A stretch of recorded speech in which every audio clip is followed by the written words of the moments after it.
point de la rédaction mbokki internet yi seetaan Sunugal 24 ñu ngi leen di nuyu bu baax a baax di am kontaante ak mbégte teewaat fii fas yéene faram-fàcce bépp actualité wala fait divers bi am fii ci Sénégal Moustapha Mbaye laa ci àndal Moustapha maa ngi lay nuyu bu baax di la bàyyi nga nuyu mbokki internet yi safo di seetaan Sunugal 24. maa ngi lay fay Cheikh Mahfous di nuyu képp koo xamante ne ñi ngi ànd ak ñun. ñu ngi koy am en direct ci Sunugal 24 tey nag Moustapha mu indi mbir moo xam ne si nii mbir mu doy waar la muy Akon City nag boo ko déggee moom mooy Akon di rappeur sénégalais boobu xam ne mi ngi foofu ci États-Unis ñëpp xam ko au niveau international moom nag mu am benn méga projet boo xam ne si nii daf ko bëgg a amal fii ci Sénégal muy tabax fi benn cité boo xam ne si nii daf koy tuddee Akon City projet bi nag mi ngi toll ci 6 milliards de dollars mu nekk xaalis boo xam ne si nii xaalis bu takk la mu bëgg ko dugal ci réew mi tabax fi benn nouvelle ville fële ca dëkk bu ñuy wax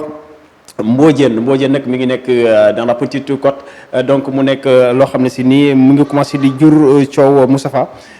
ndax am na ñoo xam ne si nii ñi ngi commencé rafetlu woon nañ ko bu baax a baax ginnaaw bi mu defee conférence de presse génn expliquer projet bi li ci mënte am lépp si wàllu économie ak wàllu emploi fii ci Sénégal mais nag dafa commencé di am ay voix yoo xam ne si ñi ngi commencé di jóg di dal ci kawam di wax di poser wu ay questions naan lan moo mën a am ci loolu nga xamante ni moom mooy dëkk boobu nga xam ne si ni Akon bëgg na ko fi def ak financement bi nga xamante ni xaalis bu takku la fan la jógee ñu bëri nag loolu la ñuy poser jamono bi mu bëggoon nañu toog taxaw ci waxtaan ci def ci jàngat xoolaat bu baax a baax projet boobu nga xam ne si ni Akon bëgg na ko amal fii ci Sénégal ci dëkk boobu ñuy wax Mbodiène alors yow projet bi déjà bala ñuy dugg ci fond bi nan nga gisee projet bi nga xam ne si ni Akon bëgg na ko amal fii ci Sénégal. waaw tout d'abord dañuy wax rek ne affaire projet la boo xamante ne ñëpp biñ ko déggee ñëpp ko rafetlu. biñ ko gisee gis maquette beeg yëpp ak image yi ñëpp dañoo d'accord. parce que dañoo jàpp ne doomu Sénégal boo xamante ne dafa mus a clamer haut et fort ne moom sénégalais la lu mu yàgg États-Unis ak lu mu fa mënti def tamit ak gis nañ ko tamit mu door ak ci ay jéego yu am solo yu mu def ci wàllum électrification bi fii ci Sénégal ak ci Afrique bi yëpp donc doon koo xamante ne mën nañ ne niewul ay racinam fi mu jógee te bëri na ñoo xam ne dañuy dem fële dem ba fàtte sax fi ñu bàyyi ko donc côté boobu ñu bëri je pense que mën na leen inspirer mën na leen jàngale tamit mën nga demee ci zéro dem ba nekk koo xamante ne ndaanaan ngay doon si sa domaine voilà mi ngi noonu te nekk ci musique rek teewul nga war a mën am ambition defar ay cité wala ngay defar ay yeneen yoo xamante ne yu am njëriñ lay doon ci fi nga bàyyi ko wala sax fële nga nekk loolu benn côté la mais nit ki ko mi Akon beneen mbir bi mooy projet bi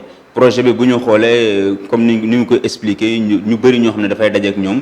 ñu bàyyeekoo fii ci Afrique wala ci Sénégal mais bu leen laajee dañuy am problème pour expliquer dara fii donc ñu bëri côté culture côté aada côté cosaan dañ ciy réer ba tax na bu moom mu jàpp ne bu defee projet bu mel ni ñooñu bu ñu fi ñëwee bu ñu demee ci Akon City boobu noonu dina doon loo xamante ne di leen may ñu gën a xam yoo xam ne xamuñu koon ci Afrique ndax dina bëri ay bërëb yoo xam ne dina ko fa def yoo xam ne dina leen permettre ñu am yoo xam ne dinañ ko xam dinañ ko découvrir te amuñu ko woon ci Afrique donc mi beneen côté boo xam ne tamit côté bu positif la boo xam ne mën nañ ko souligner ci projet boobu ñëpp jàpp ne rek am na nag maintenant nag loo xamante ne projet dafa def unanimité yàlla sax amu ko donc nit mënu koo am et c'est normal mu am ñoo xam ne tamit dañuy continuer di poser ay questions. questions yi ñuy poser bari na ci bokk na ci li ñuy wax naan provenance maanaam financement bi nga xamante ni Akon amal na ko ci cité boobu mu nekk 6 milliards de dollars ñu bëri financement bi fan lay jógee loolu moo surtout ñi nga xam si ni ay religieux lañ dañ ciy questionné bu baax a baax loolu également nekk na problème. waaw mais 3000 milliards 3300 milliards francs CFA moo ëpp sax suñu budget sax loolu lay doon suñu xaalis fii donc mais xam nga logique pour man waroon nañu saytu ba xam fan la fonds yooyu jóge parce que loo xamante ne dafa ñëw di financer te dëkk la bu doon benn kër lay tabax wala benn hôtel on peut comprendre mais dëkk boo xam ne 300 000 habitants prévoir nañ leen pour ñu dëkk fa pour man war nga mën a saytu foo xamante ne fan la koppar gi di ñëw xam nga fii tey jii dañuy wax ne dañuy tere boo amee sa parti politique wala campagne présidentielle léegi lu doon wax ñuy wax fan la fonds yi di jóge ñu xam kan mooy financer candidat bi wala kan moo nekk ci ginnaawam moo tax dëkk yu bëri sax dañuy réguler candidats yi ñu bañ financement boo xam ne dafay jóge bitim réew parce que dañuy bañ ëllëg kooku jox la kopparam yor télécommande am di télécommandé dëkk boobu mën na am kooku fa dugal ay milliards am yor télécommande am di télécommandé dëkk bi li ma bëgg lii moo fi am lii moo fi tere donc loolu moo tax ñeneen ñi di poser benn question ne waroon nañu xam koppar yi fii la jógee parce que tey ji bu ñu am na ñoo am yenn investissement yi boo ko fiy def fii Sénégal ñu bëri dañuy bloqué parce que dañ naan source occulte lañ la xamuñu fu xaalis bi jógee donc pour man buñ ko bañalee ñenn ñi waroon nañu fiy mënti waxuma ñu bañal ko mais ñu gëstu tuuti parce que ci dëkk la ñu nekk dëkk droit la ñu nekk war nañu mën a gëstu tamit xam bu fekkente ne moom waxu ko ñu fexe ba mu wax leen ko ñu doog a xam fu koppar yoo jógee parce que 3 milliards francs CFA du caaxaan ñun suñu budget boo xamante ne 4000 milliards romb nga presque jege nga suñu budget Sénégal donc 1000 milliards moo dox suñu diggante budget boobu donc loolu yaakaar naa du ay caaxaan te nit ñi waroon nañ ci saytu bu baax a baax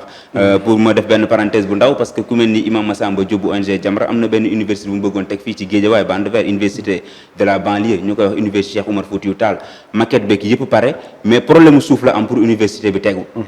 bailleurs yeeg ñi koy liggéeyal université lépp taxaw na ba ñu commencé woon sax di liggéey jëlee fa yenn garab yeeg yooyu pour université bi ñu mën koo teg waaye ba léegi ay at a ngi ne mi ngi si topp di daw pour université bu tegu donc c'est pour vous dire que rek parfois daw comprendre ban état la ñu nekk dañuy nangul kii di bañal kële te université yaakaar naa am na dayo si benn taxawaay surtout waa banlieue bi soxla nañ ko kon pour parfois il faut que ñu xaw a équilibrer mbir yi yemale ñëpp dañuy bañal kii di nangul kii je pense que loolu ak nañ ko fi gis ñoo xam ne si dañuy am ay projet ay sénégalais yoo xam ne si am ay projet fii Sénégal mais dañuy am problème suuf ku ci mel ne Babacar Ngom fële ci Ndingler moom tamit gis nga projet mu amoon beneen mbir la yombul parce que moom moo waa Ndingler voilà moom waa Ndingler la mais c'est-à-dire dama bëgg a ñëw ci ñi nga xam ne si ñoom ñooy contesté projet Akon City bi parce que ñoom ne leen affaire dafa yomb ni mu ñëw rek lépp fekk lépp yemb amul problème suuf amul problème daanaka dafa ñëw rek ñu ñoo ko jëlal affaire bàyyi noonu tabaxal non xam nga ñu bëri c'est-à-dire lu yomb loolu mooy ëlum seen bopp. waaw man loolu mooy sam problème. voilà man loolu mooy sam problème amul benn contrainte. parce que dafa ñëw rek ñu ne ko acca. waaw boo nee état de droit nga nekk benn Akon ak benn Mahfous ak benn Biggi ak benn Amina ñoo war a yem si kanamu loi bi. kii bu indee projet bul xool ne kii dafa am xaalis wala kii fële la bàyyeekoo wala doomu diw la wala kii may papam non loolu boo ko defee rek gënaatle dafay am te gënaatle boobu day créer ay frustration on a rien pour Akon kenn mënul mere Akon kenn mënu ko soxore parce que li muy def nii intérêt Sénégal la mënuñu soxore Akon en réalité parce que voilà amuñu raison bi mais ay honnête citoyen dafay yoon ñuy posé wu ay questions maintenant dafa nekk benn sujet boo xam ne boo ko posé wee ñu ne noonu nit ñaa ngi soxore lu tax ñuy wax li lu tax ñuy wax déedéet xam nga boo nekkee ci dëkk dafay baax nga wax boo wax jotee mais ëllëg bu dara amee ngay wax ñu naan noonu ñoom ñoo toogoon di seetaan wala ñoom ñoo deful lii wala ñoom ñoo deful lële fekk ne bëy wéy na mbuus moo tax pour man gis nga projet bi coow li si am yëpp parce que dafa am benn mbir moom dafa am lëndëm yu si ne comme leeraluñ ko gis nga yooyu noonu ñuy wax fi financement bi di jógee ndax titre foncier la boo xam ne turu Akon la nekk ndax bàyyi la gis nga yooyu yëpp buñ ko tegoon ba mu leer ñu teg ko place publique ñëpp jot si. parce que yëpp waxuñu si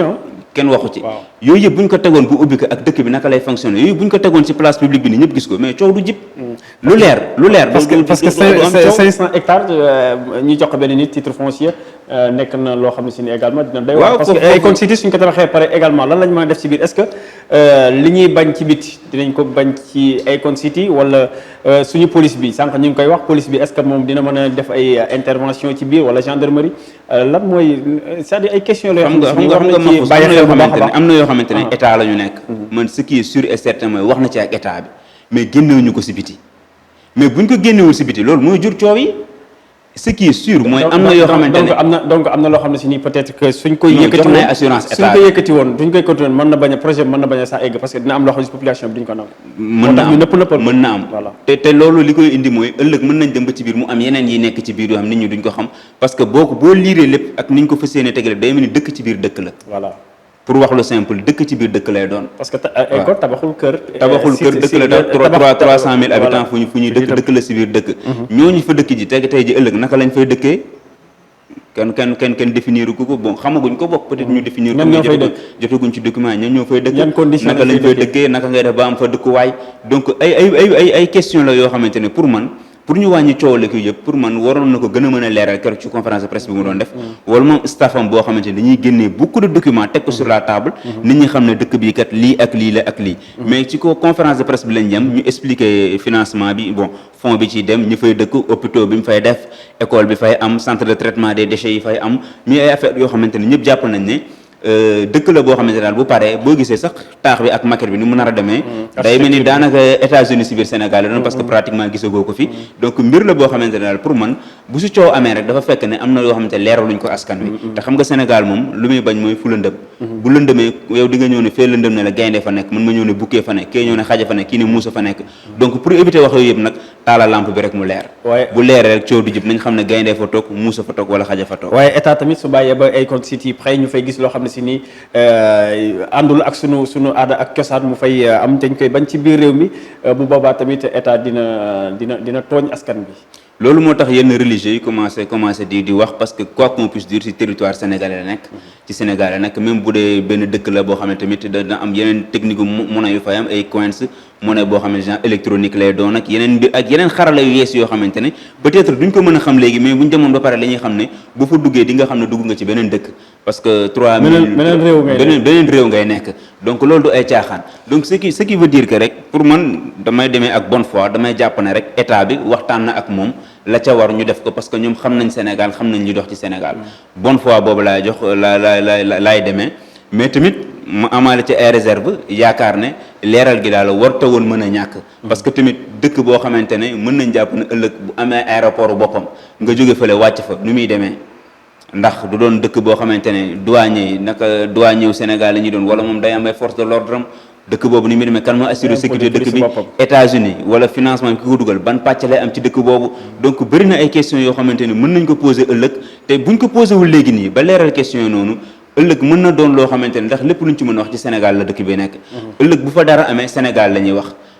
daf d'accord destination Sénégal lay jaay parce que boo jógee bitim réew ne maa ngi dem Akon City dañ naan Akon City Sénégal la nekk bu visiteurs yi commencé ñëw Akon City Sénégal la nekk loolu noonu yëpp Sénégal lan la ciy am naka lay demee bon certainement dinañ ne ma waxtaan nañ ci ak état wu Sénégal certainement dinañ ci waxtaan ak ñoom parce que état wu Sénégal ñoo koy bàyyi mu sànc foofu mais daal pour man askan wi dañoo war a xam te askan wi xam gi mu war a xam xamaluñ leen ko loolu nag boo xamul nit ki nag day waral muy wax loo xamante ne parfois du ko xam wax nga ko muy destination Sénégal tourisme ban façon tourisme lañ fa mën a amal damay ragal leneen am fa loo xam ne si nii dina doy war de gars yi dinañ songi ji dëkk ba de waaw loolu je ne pense pas mu yomb songe ji dëkk ba du yomb parce que bu dee dëkk ba moom dëkku kaana la doon parce que dëkku kaana moom ñëpp xam nañ ne ñoom ndax am na yoo xam ne day xew fii rek ay xew ay comme wàllu homosexualité xam nga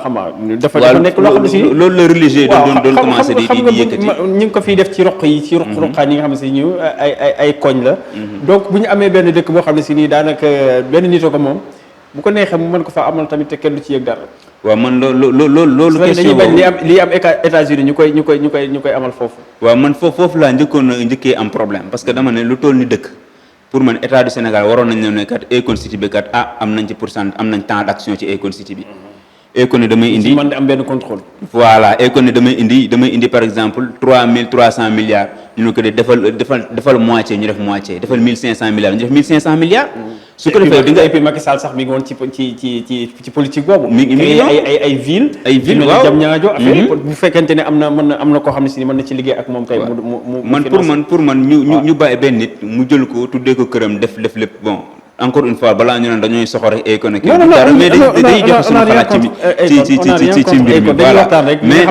pour man état wu Sénégal waroon na ci mën a am benn loxo bu dugg ci biir peut-être nag xam nga état moom dafa am doole loxoom peut-être si suuf lay nekk mais mu def loxoom bi ci biir nit ñi xam ne état am na lu mu am ci biir projet bi te loolu dina tax au moins mu am ci benn regard di am yu muy sóor mais foo xamante ne mën nañ ne genre domaine privé lay doon te xam nga domaine privé 500 hectares waaw 500 hectares woon daanaka domaine privé lay doon loo xamante ne lépp ci mbirum état ci benn nit bi lay doon programme beex construction yeeg la fay xew yëpp daanaka moom lay doon parce que ku am dayok indi 3300 milliards kooku ëllëg financement fonds fi éducation bi fay am hôpitaux yeeg yëpp kooku du am problème pour doxal ko yan xaalis mooy financer dëkk ba pour mu dox hôpitaux yeeg yooyu ak la fa am ne lan la ko daw suba parce que 6 milliards de dollars yi c'est juste tabax bi la rek c'est juste tabax bi la voilà donc ëllëg dëkk ba ban dëkk la nar a doon fii ci Afrique ak fii ci Sénégal donc pour man bëri na ay questions yoo xamante ne baax na ñu leeral ko mais boo waxee léegi nag ñu ne ñu ngay ŋàññe di Sénégal dëkku ŋàññe la rek koo xam ne indi projet bu doy nii ñëpp waroon koo tàccu ñëpp waroon koo jàppale xam nga tey jii bu la joxee ngay yor xel di xalaat di xool dafay baax boo gisee dara nga ne lii kat d'accord ma ci wala dafay baax boo gisee dara nga ne lii kat lan moo tax mu am mais toog gëmma say bët rek bu la nit ki jow mu ngi mel nii rek ku yor këram ak doomam sa doom bu jigéen wala sa doom bu góor guddi jot mu xëy indi la benn reer bu baax indi la xaalis jox la tissu ne la yaay maa la ko indil nga ne ko jërëjëf doom am nga sama ngërëm mais laajal xale fu mu jëlee tissu beeg xaalis beeg reer bi mais loolu mooy responsabilité citoyen président bi bu defee dara nga comme ni ñuy def nii ni ñuy wax Marième Faye Sall li muy dépensé yi ñuy dem mais fonds servir Sénégal xaalis ba fu mu jógee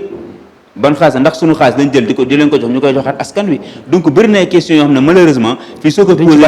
non soo ko dañ naan da ngaa soxor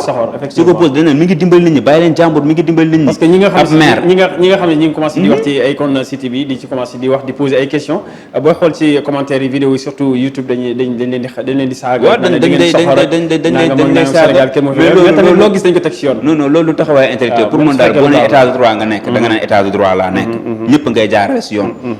ngeen nekkuñu ci état de droit jeune la ñu nekk ku mën sa morom duma man loolu laa gëm boo nekkee état de droit nag yoon la rek yoon moom ñëpp la fi nekkal acca mi ngi noonu première phase bi en tout cas 2021 2023 la xam naa ni boobu mooy première phase bi ñu door ko mu daanu ñu daal di dugg peut-être ci deuxième phase bi xam naa fii ak 5 ans moom Akon City dina mën a taxaw Moustapha bi may def signe kenn li ñu cërloon ci waxtu daanaka jeex na waaw lay tàggatoo waaw li may tàggatoo rek mooy ñu dépassionné débat bi ñu bañ ko jël def ko débat de personne la personne de Akon ne nous intéresse débat de xol voilà def ko débat de xel quoi ku nekk nga xool tey ji boo amoon sa kër benn nit jóge fa la ñëw bëgg faa tabax néeg ne néeg bi sama néeg la sa yoon nekkul ci néeg bi lu may dugal ci néeg ban heure laay dugg nañ ko xoolee foofu rek ne la daal néeg bi jox ma territoire ëtt bi rek man ma tabax fi lu ma neex waaw yow daal jox ma territoire bi rek laa soxla image boobu ko jox nag moo baax voilà ñu xool nag yow mi nekk ci biir kër gi nag ak yow borom kër gi ban taxawaay nga war a am ñun taxawaay boobu rek la ñuy jéem a am bu mbir mi leeree nit ñi xam nu mu dem rek amul problème ñi def Akon City di fa visiter di ko nemmeeku suñu fierté lay doon ëllëg bu ñu fa invité amaana wala ñu dem fa dem visiter ji gis ay taax yoo xam dañ naan lii Sénégal la foogoon nañu États-Unis la nekk suñu fierté lay doon ñu ñëpp on pose tout simplement des questions on suscite des questions on agite des questions tout simplement pour savoir mais pas pour envier ko wala pas pour ñu ŋàññ ko wala pour leneen loin de là wasalaam ak mi ngi noonu loolu la leen indi loon muy projet boobu nga xamante ni moom mooy Akon City ñu fas yéene ko amal fële ci dëkk bi ñuy wax Mbodiène nekk ci Petite Côte bi donc projet bi nag financement bi nga toll ci 6 milliards de dollars ci toll ci 500 hectares du moins c'est 500 hectares donc bu paree nag 300 000 habitants dinañu mën a dëkk foofu ci Akon City donc mbokk yi ci loolu la ñu ñëwoon indi ci ay leeral ak contestation yi nga xamante ni mi ngi koy gis jamono bi muy jógee de partout nit ñi ñu ngi wax financement yi fan la jógee dëkk boobu lan moo fay mën a am mu nekk loo xam ne si ni mi ngi bëgg ci commencement ba amul woon coow mais lu naan lu sotti rek commencé am borom en tout cas coow li bëri na Moustapha loolu la leen indi loon mbokk internet yi seen le point de la rédaction ñu amoon mbégte lool doon leen ko digtal bi gi Jackson moom moo nekkoon ci réalisation bi ak wàllu technique bi wàllu seetaan bi nag moom Amina moom moo ci nekkoon moom dafa toog rek yor téléphone am di selfie di leen jox dig daje suba incha allah beneen plateau ak yeneen information jaa ngeen jëf